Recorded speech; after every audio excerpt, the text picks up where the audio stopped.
Good morning, and welcome to the Unitarian Universalist Fellowship of Central Oregon. My name is Susan Kinney, and I will be your worship celebrant today. There is nothing you need to bring with you to be welcome here.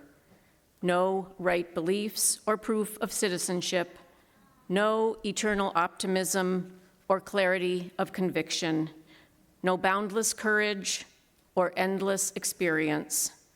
You do not need to know what brought you here or how you will solve that problem you are turning over and over and over in your mind. Your bills do not need to be paid, and your checkbook can be a mess. Your children may have been up half the night. Your hearing aids might not be working, and your knees may be creaking.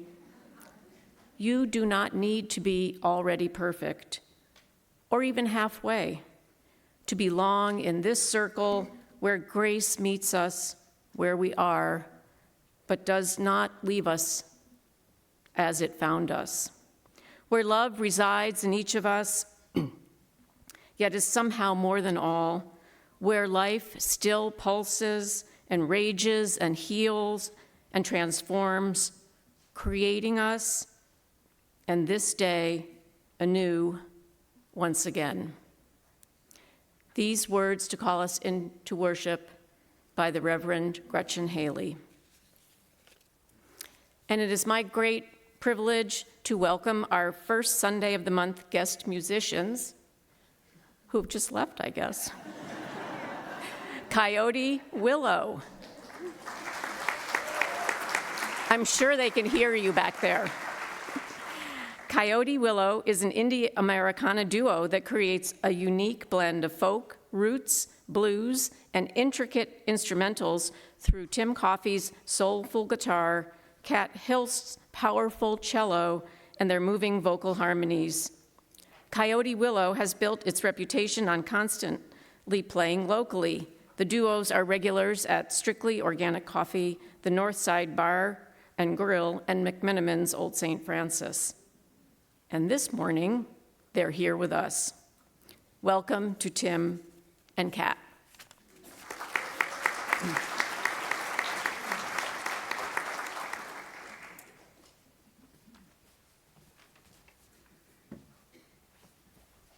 Good morning.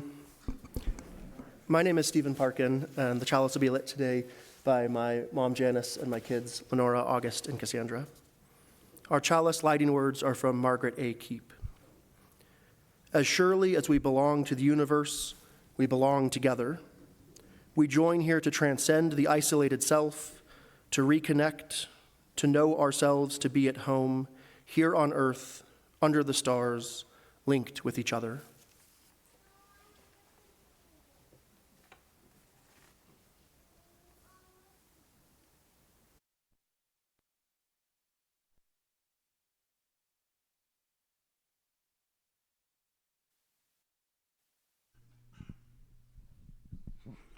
Please rise in body and spirit as you are able, and join us in singing our chalice response, Spirit of Life.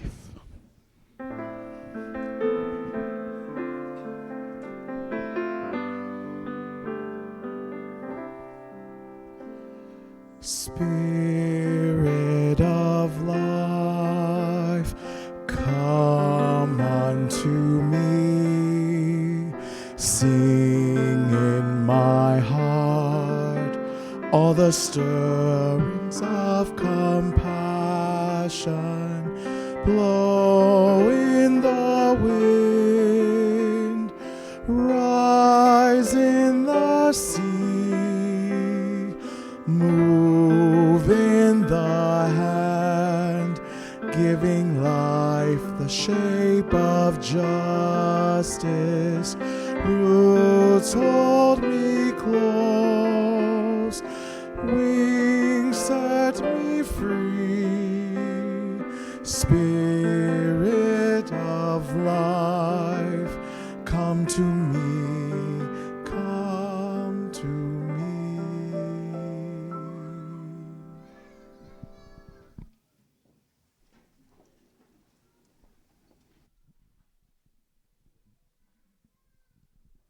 Good morning.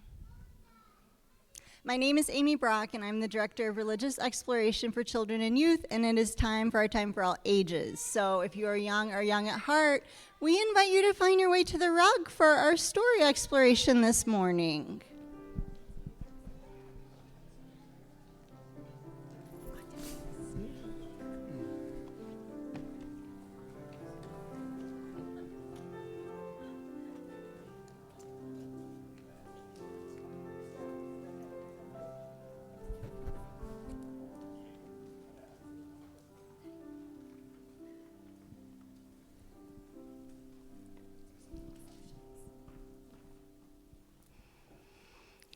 This month, we are exploring cultivating compassion. And compassion means something that we care about, like a lot. And I wondered if anybody here has something that they care about a lot. What is something that's like really important to you that you care about a lot? My sister. Your sister! Oh, Aw, nice. yeah, we care about our sisters. Anybody else have something that's care kind of about? important to you that you care about? Yeah. Your cat. What's their name again? Sneak. That's right. Sneak the cat. Again? Your home and your family. Yeah. Fantastic. Do you know any people that care? Have you ever met anybody who cares a lot? No, yeah, I bet you have. Who? Yeah. Oh, that's right. We care. These people care. That's right. Have you ever heard of a person named Jane Goodall? Have you ever heard of her? You have heard of her? Maybe not everybody. Have you ever heard of a chimpanzee? Yes. Okay, you've heard of chimpanzee. Okay. If you were chimpanzees, then maybe you would have all heard of Jane Goodall, because she is a human that cared a whole bunch about chimpanzees, and not just chimpanzees, but the forest they live in and all the other animals therein. So our story this morning is actually going to be read by Jane Goodall, and it's a story about her as a kid. Hello, here's Dr. Jane to read another book. And this is one of my favorites. It's called Me, Jane, and it's by a special friend of mine called Patrick McDonnell. He's the one who does the Mutt strips. I bet some of you know the Mutt strips. And it's actually a very special book because he dedicated it to me. So it's very precious. It's about me when I was a little girl and my dreams. Jane had a stuffed toy chimpanzee named Jubilee. And you know, I've still got Jubilee, and I would show him to you, but he's in an exhibition in Washington, D.C., put on by the National Geographic. And I think they're putting that online, so you'll actually be able to see Jubilee in that Becoming Jane, it's called. She cherished Jubilee and took him everywhere she went. And Jane loved to be outside. She watched birds making their nests, spiders spinning their webs, and squirrels chasing one another up and down trees. Jane learned all that she could about the animals and plants she studied in her backyard and read about in books. I read a lot of books. There was no TV when I was growing up all those years ago. I formed a society with 4 of my friends. We called it the Alligator Society, and it was pretty good fun. In the Alligator Club, we learned about animals, we read books about them, we answered questions. I wrote the questions. The others usually didn't bother to answer. We had special names for ourselves. I was Red Admiral, my sister was Trout, and the other 2 girls were Puffin and Ladybird. I still know them. One day, curious Jane wondered where eggs came from. Have you ever wondered where the hole on the hen is, where the egg comes out? So she and Jubilee snuck into Grandma Nut's chicken coop. We were staying there for a holiday, my mother and I. She hid behind some straw, stayed very, very still, and observed the miracle. It was a magical world for Jane, full of joy and wonder, and Jane felt very much a part of it. Jane often climbed into her favorite tree, which she named Beach. And Beach is still outside the window now. He's bigger now and older now, just like me. She would lay her cheek against its trunk and seem to feel the sap flowing beneath the bark. Have you ever tried to do that? It's the blood of the tree sucks up from the ground. Jane could feel her own heart beating, beating, beating. With the wind in her hair, she read and reread the books about Tarzan of the Apes, in which another girl, also named Jane, lived in the jungles of Africa. Jane dreamed of life in Africa too, a life living with and helping all animals. At night, Jane would tuck Jubilee into bed, say her prayers, and fall asleep. To awake one day to her dream come true. Such a special picture. That's the dream come true. Me and Flo's son, Little Flint. So I hope you enjoyed that book. At the back, there's some talking about me, and then a message from me, and I'll read you the message. A message from Jane. Each one of us makes a difference. We cannot live through a single day without making an impact on the world around us, and we have a choice. What sort of difference will we make? The life of each one of us matters in the scheme of things, and I encourage everyone, especially young people, to make the world a better place for people, animals, and the environment. And join our program for young people, Roots and Shoots, which is in 65 countries now, young people from kindergarten through university.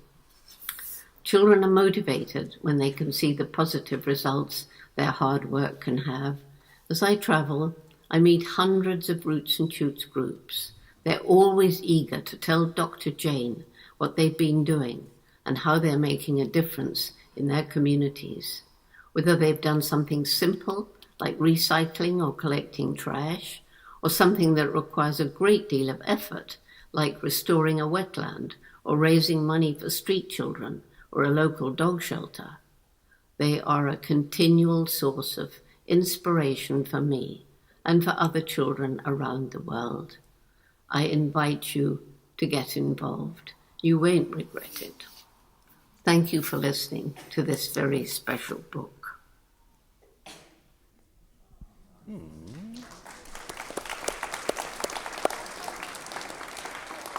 One of the things Jane reminds us is that every person makes a difference.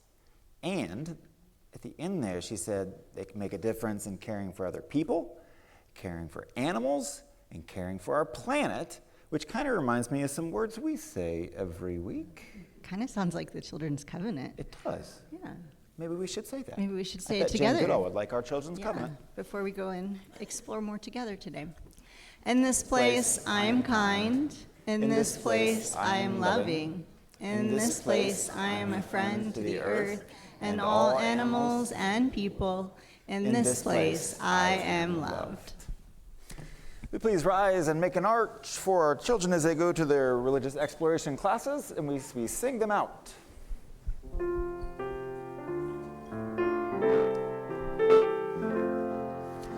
As you go, may joy surround you. As you go in peace. Though our love is with you always. As you go, as you go, as you go, may joy surround you. As you go in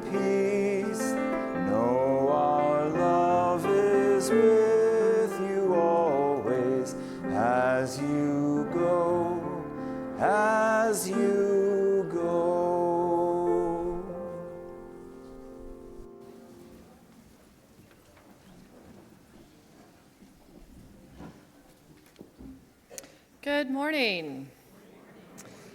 My name is Laura Pitney, and I am the engagement coordinator here at UUFCO. I'm going to read something to you from Sophocles. Look, and you will find it. What goes unsought will go undetected.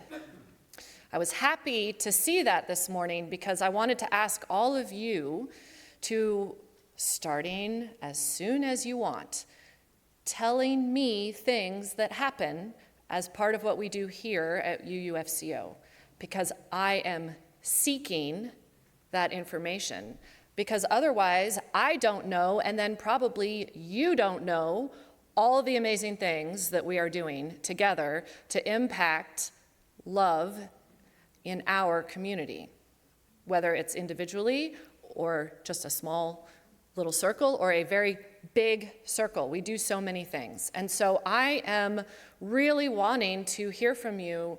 Did some child learn a new word during your tutoring session? Did someone at Family Kitchen tell you a story that made you so glad that UUFCO showed up? It could be anything that feels to you like a victory, that feels to you like a real impact. Can you share it with me, please? You can email me, my name is Laura, at uufco.org, because I want to start telling those little stories here so that we as a community start really seeing the impact that we're having. It means a lot. So that's my first thing, and Sophocles helped us get there this morning.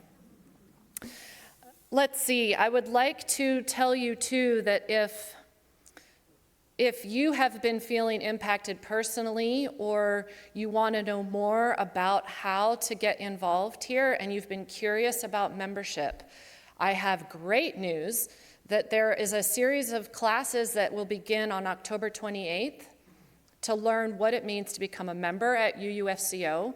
There is information about that online, but you can also talk to me. You can also put your name on the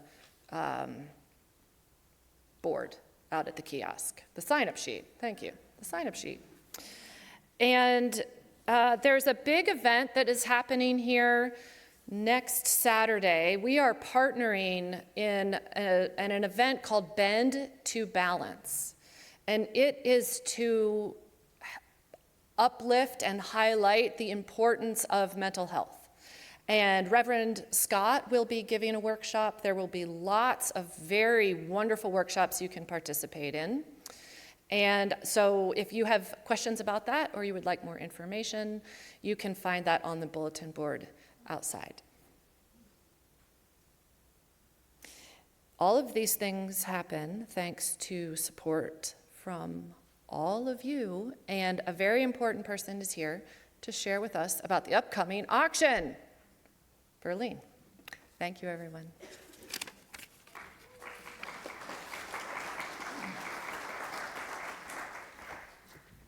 Good morning.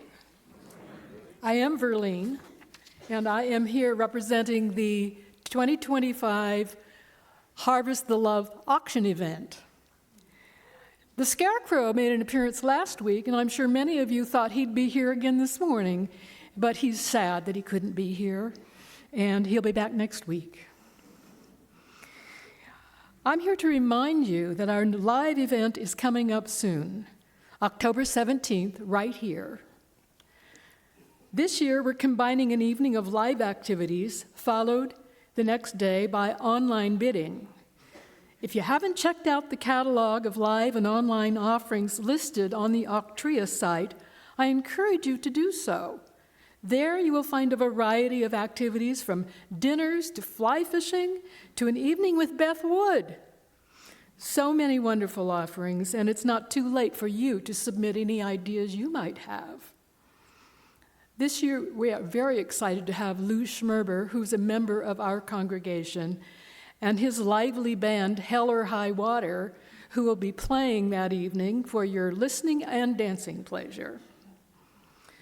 We will be in the gathering hall at the auction table after the service to assist you with any questions you might have about how to register online, which you need to do, buy a ticket, which you need to do, and any other questions you might have, and we're happy to provide assistance for any technical issues also.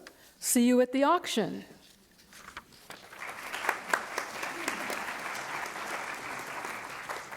Thank you, Verlene. Each month throughout the year, the Greater Community Collection Team selects and hosts a nonprofit organization that aligns with the shared values of our Unitarian Universalist faith. The organization receives that Sunday's congregational offering. This month's recipient is the Reveille and Retreat Project. I would like to welcome Captain Kimberly Liska, who will speak briefly about the mission of their organization.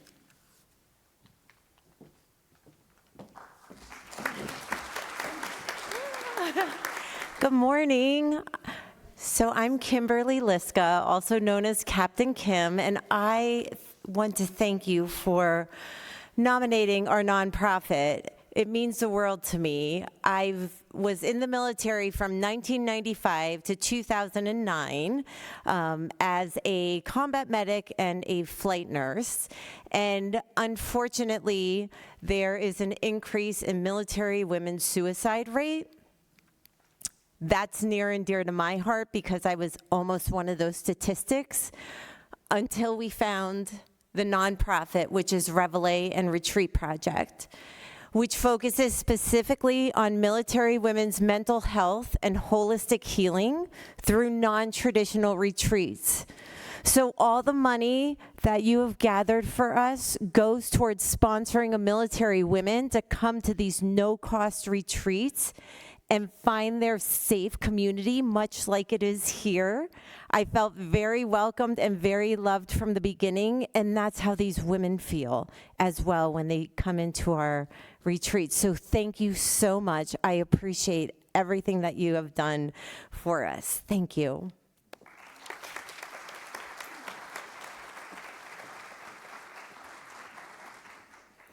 If the ushers will please come forward, we'll take our morning collection for the good work of Reveille and Retreat Project.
Week after week, after week after week, we come into this place and we share our joys and our sorrows and our gratitudes.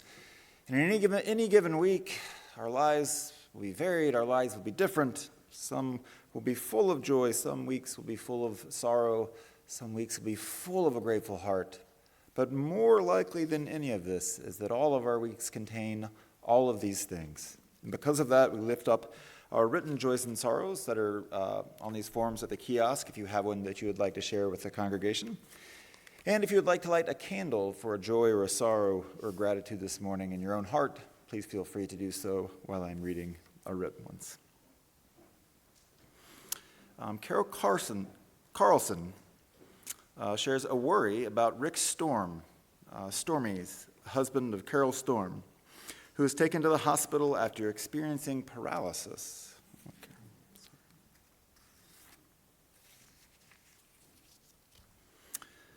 Noreen Halberstadt shares that my daughter Isla is in the hospital again. She has an infection in her central line. Please send your form of healing, love, and energy to her.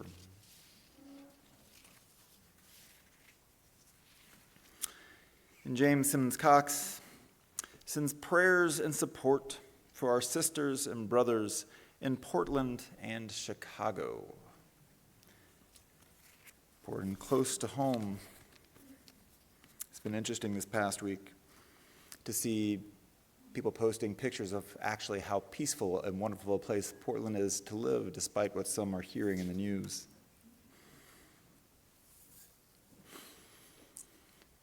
I'll invite you to take a deep breath and begin to find a place of centering in yourself. Calm your body. Remember that you are here amongst these people held by this love. The heart that can feel such immense gratitude and joy, and a heart that can feel sorrow as well. Our prayer today will be a sung prayer led by Sterling, which will be followed by a time of shared silence.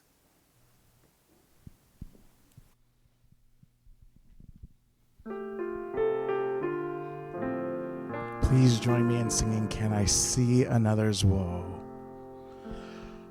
Can I see another's woe and not be in sorrow too?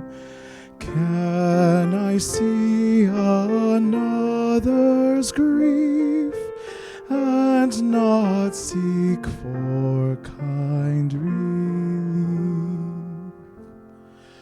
Can I see a falling tear and not feel my sorrow share? Can a father see his child weep nor be with sorrow filled? Can a mother sit and hear infant groan and infant fear? No, no, never can it be. Never, never can it be.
Today's reading is from Joanna Macy's World as Lover, World as Self. When your heart breaks, let it break open. The sorrow you feel for the world is part of the world's own cry for healing. When we dare to love the world as our own body, we discover that our pain for the world and our love for it are one and the same energy. That energy is the pulse of life itself, calling us to act on behalf of all beings.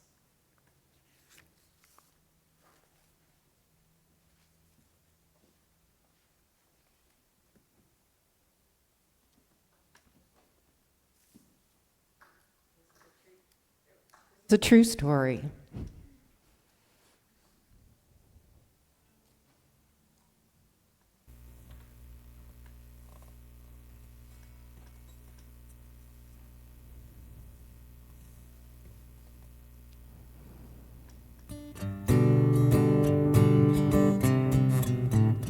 There's a tear deep inside, comes from somewhere unknown, but it's let in the light to mend your broken heart. The light, it blurs and fades to black. Rush of darkness sears your soul. World spinning round, walls tumbling down, reaching out and falling to home. There's a tear deep inside, comes from somewhere unknown, but it's let in the light to mend your broken heart. Shaking hands with St. Peter as you're standing at the gate, staring down the devil in that long and lonesome place. Neither way is certain, neither way is fate, but for now they'll both just have to wait.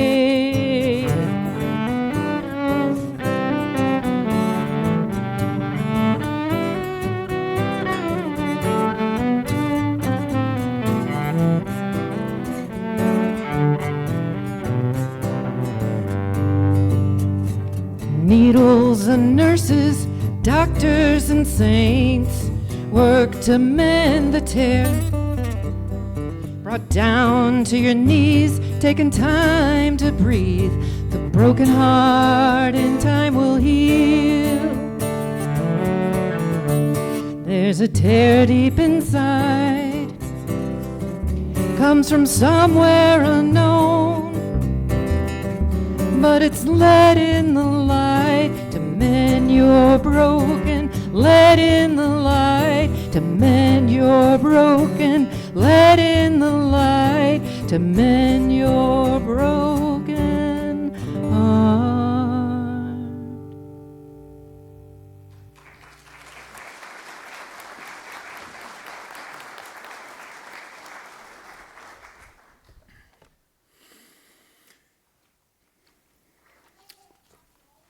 I asked an old friend back home who is a heart surgeon, I asked them, do heart surgeons dabble in or deal with or use that whole poetic notion of the heart being the source of our love and compassion? Is that do surgeons do that thing? They answered, this is a difficult question, and maybe a disappointing answer for you. But surgery really is dissociative for me. I disassociate the person completely. During surgery, the organs are inanimate, and the heart is a pump. A pump which I actually turn off and on again. The person's soul is much more connected to the awake person that I see before and after the surgery, not during. When something goes wrong with our physical heart, we know what to do. We know where to go, and hopefully there's time and we don't hesitate. We go straight to the doctor. We want tests, we want scans, we want treatment, A bypass, whatever it takes, we want someone also administering this care who is competent and objective and calm and steady, someone who won't panic and who can fix and mend our broken heart with skill and precision. And thank goodness for that kind of care. A cardiologist's dispassion has nothing to do with a lack of concern. It's actually what makes them effective. This calm detachment perhaps is part of what can bring our heart back to life. But that is our literal heart, and we as a people of love know that heart has a completely different meaning, and that's our metaphorical heart. And it oftentimes can break, and sometimes it too needs mending. Sometimes being a compassionate person can actually hurt. Cultivating compassion is our theme for this month. And if you have ever cared for somebody or something, you know that that sense of caring sometimes can begin to feel like pain. When we deeply care and feel for others, whether it's a loss or injustice or suffering, it can feel like our metaphorical heart or our being is under a bit of strain, like it's just too much to bear. We might say things like, I can't handle watching the news or hearing anymore, it hurts too much. Or we might say, my heart just can't take any more of all of this. And yes, that's okay. That's how hearts work, and that's what hearts do. A heart that can break, a heart that can hurt, is at the same time a heart that can love. A heart that can feel pain is a heart that can connect. I was walking with somebody recently, and they introduced me to this idea, because I think most of us are used to this idea of a broken heart. It's a very central image in our world. And this person asked the question, what if a broken heart doesn't mean that your heart is breaking, but rather it's the part around your heart, these defensive walls that we put around ourselves to protect ourselves? What if that's what's beginning to rupture and crack open? That's the pain we feel. Because underneath that, our actual heart, which is loving and compassionate, is growing and expanding because of the compassion we feel inside of it. The strain we feel when our hearts expand beyond their comfort zone, our normal place of love, when we feel that compassion, maybe it's breaking those walls of defensiveness around it. And that is not a weakness, but that's growth, a growth of love and compassion inside of us. That's the muscle of compassion strengthening inside of us. And as we know about muscles, they break down before they grow. In her poem, Naomi Shihab Nye, Kindness, she writes, before you know what kindness is, what it really is, you must lose things. Feel the future dissolve in a moment, like salt in a weakened broth. What you held in your hand, what you counted and carefully saved, all of this must go so that you can know how desolate the landscape can be between the regions of kindness. Then it is only kindness that makes sense anymore. Only kindness that can tie your shoes and sends you out into the day to mail letters and to purchase bread. Only kindness that raises its head from the crowd of the world to say, it is I that you have been looking for, and then goes with you everywhere like a shadow or a friend. Sometimes it is through loss, through the pain, that we know those deeper wells of compassion can exist. When our heart does ache with the suffering of others, when we see a neighbor in pain, when we hear people swept away from their families, when we walk alongside a friend with grief, we witness the latest war, or we look around and we wonder about how people are being hurt by the changes around us. That ache inside of us, that hurt, that pang, it's not something wrong with you. It's not something wrong with us as humans. It's not a flaw in our design, this hurt. It is the design. It's what makes us human. I have very little patience recently when I hear the idea of empathy being put down by people who see caring as a liability. Very little patience for that. In a week where I hear speech dripping and praising with violence and misogyny, celebrating that some people might be hurt. Very little patience for that when I know that that is a destructive force and love and compassion are a life-affirming force. And what affirms life is what is at heart most human. As humans, we are part and parcel of life itself. The anthropologist Margaret Mead was once asked what she considered the first sign of civilization in a culture. They wonder, is it poetry? Is it writing? Is it books? Is it tools? Maybe a fish hook or a spear? Language? And Margaret Mead said, no, the first sign of a civilization was a healed femur bone. In the animal kingdom, she explained, if a creature breaks its leg and it dies, it can't run, it can't hunt, it can't flee.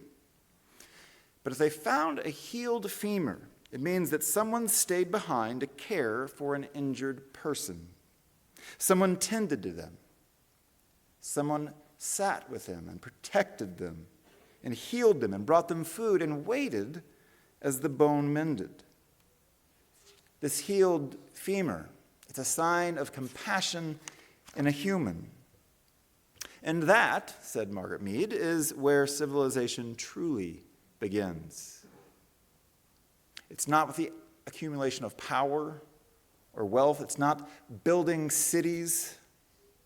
It's not weapons. It's a decision to be with one another in a deeper way, to care for your fellow human. That is the basis of civilization, of what humanity has created. It's in cooperation and care, not in domination and isolation. This mark of our humanity, it's a spiritual one, and yet it's also such a practical one. To care for something outside of yourself, your own life to you, your body, your place in this mysterious, precious existence. Of course, that's of central importance to you, but to also hold the lives of others as important and precious. That is where we begin. It's how we treat others, and most certainly, it's how we engage the broken bodies and broken hearts of those around us. Thank you. This next song is kind of a heart song, and I think most of you will recognize going back to a place where we grew up and where we learned to do so many things. And thank you, Reverend Scott, for having us here.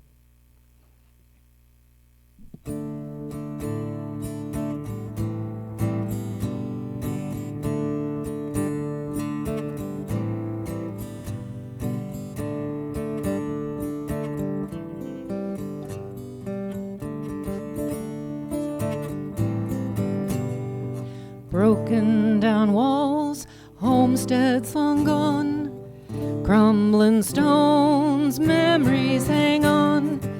Grass grows high where footsteps fade, wind blowing through the dreams they made.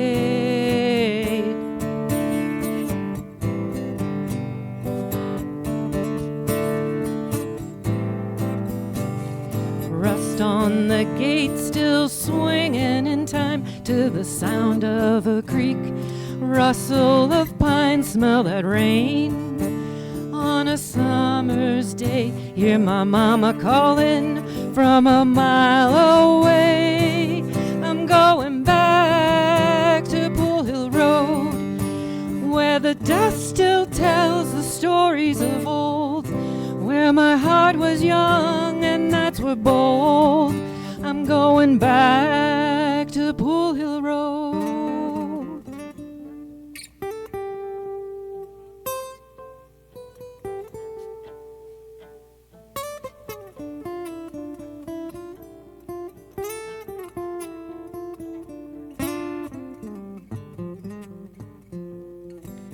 Map's been written in my soul all along. Some say you never find what's gone, like pieces of me I left behind. It's not ghosts I came here to find. I'm going back to Pool Hill Road, where the dust still tells the stories of old, where my heart was young and nights were bold. I'm going back to Pool Hill Road, where my heart learned how to carry its load, where the dreams dig deep like the dreams we sowed. Pool Hill Road, the light that carries me home.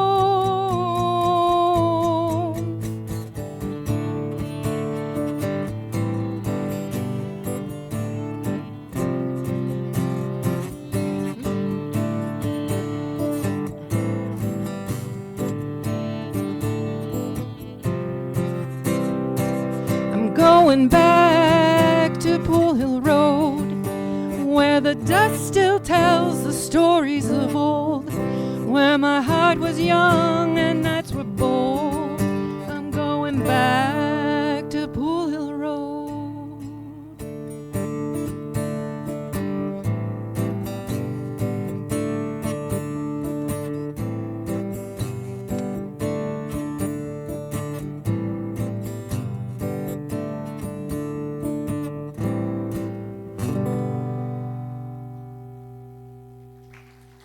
Thank you, guys.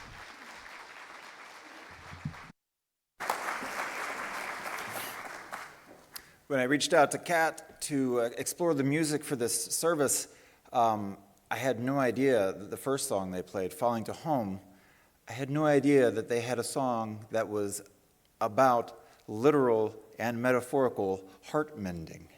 How wonderful, because she didn't know that we had a service called Open Heart Surgery this week. And this second song, Pool Hill Road, I think has a key to us, because when something does go wrong with our metaphorical heart, when we say we have a broken or bruised or a heavy heart, we don't go to a cardiologist, but we need to go somewhere to tend it. So we might go to a friend that would listen, or we might take a walk into nature to calm our body, or maybe we would write poetry, listen to music, turn to prayer or meditation, or find our way into community and amongst people.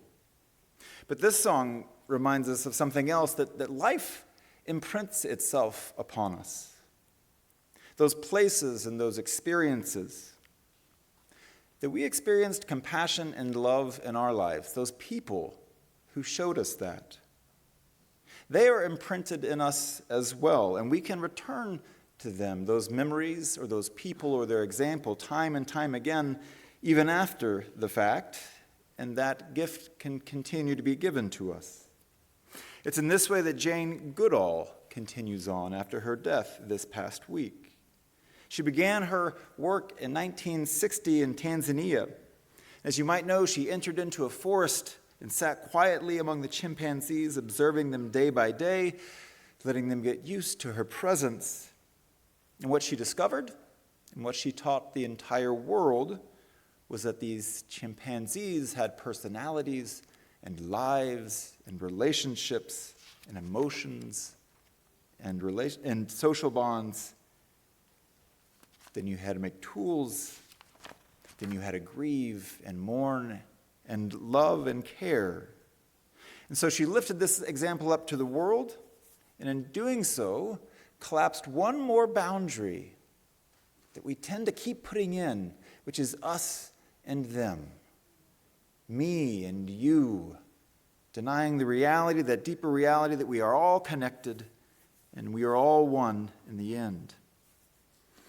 She wrote in her book, A Reason for Hope, A Spiritual Journey, that each one of us matters and has a role to play and makes a difference. Each one of us must take responsibility for our own lives, and above all, show respect and love for living things all around us, especially each other.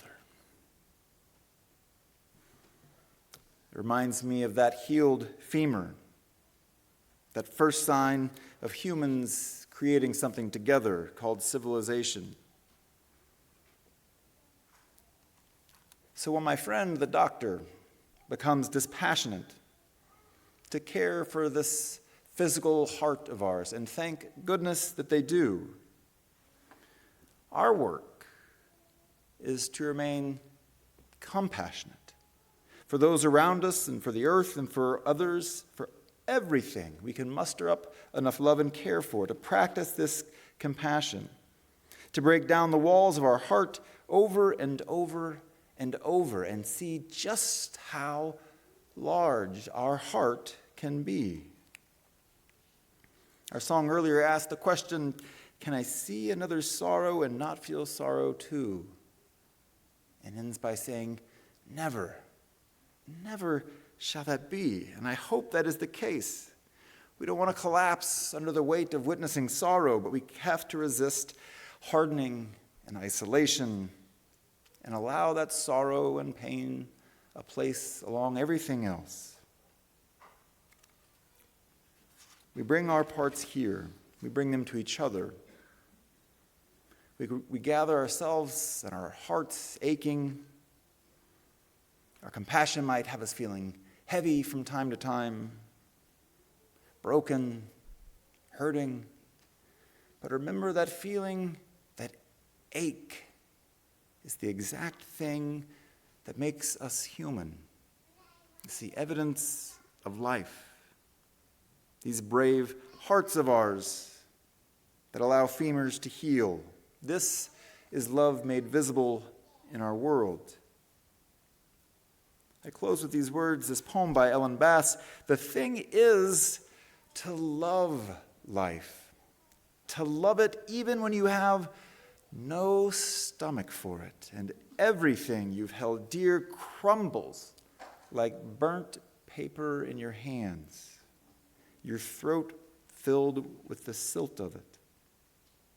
When grief sits with you, its tropical heat thickening the air, heavy as water, more fit for gills than lungs. When grief weighs you like your own flesh, only more of it, you think, how can a body withstand this?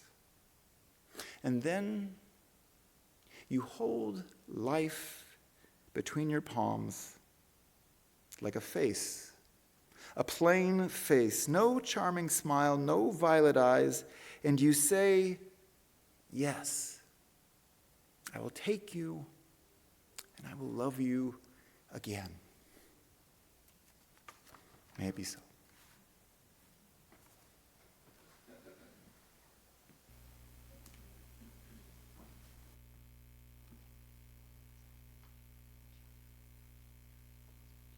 Our closing song today comes from a musical artist, Alexandra Ale Blakely, who reminds us that song has life and it breathes and it lives on through all of us as we continue to sing it.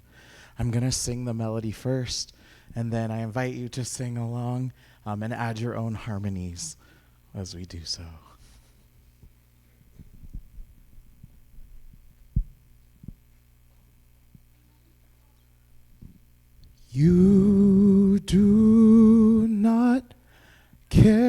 carry this all alone. No, you do not carry this all alone. This is way too big for you to carry this on your own. So you do not carry this all alone. You do not carry this all alone. No, you do not carry this all alone. This is way too big for you to carry this on your own. So you do not carry this all alone. You do not carry this all alone.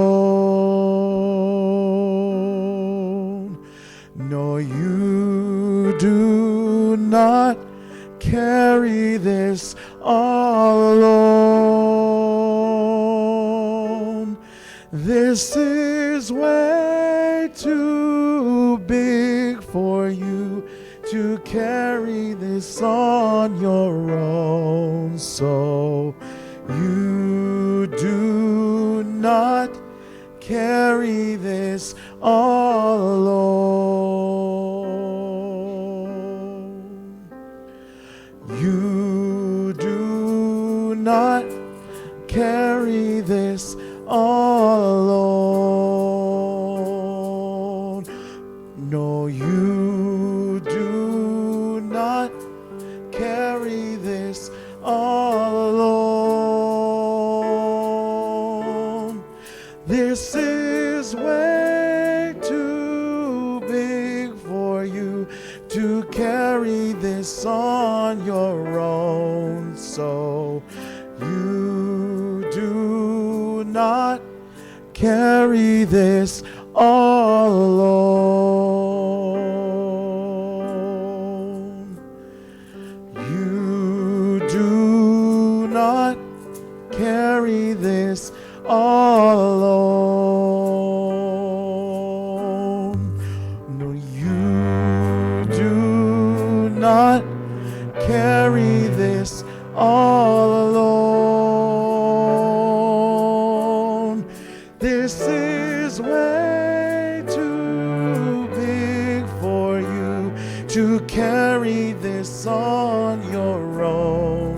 So you do not carry this all alone.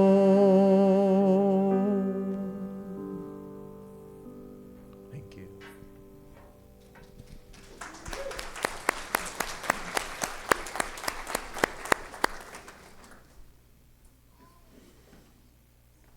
Standing. And thank you to our amazing musicians today. Thank you, Sterling. That was, I can barely speak. But I'm going to invite you to coffee hour, and hopefully you'll step up and meet somebody new today. And now I'm going to ask you to join in our covenant as we end our morning. Love is the spirit of this fellowship, and service is its law. This is our covenant, to dwell together in peace, to seek the truth in love, and to help one another.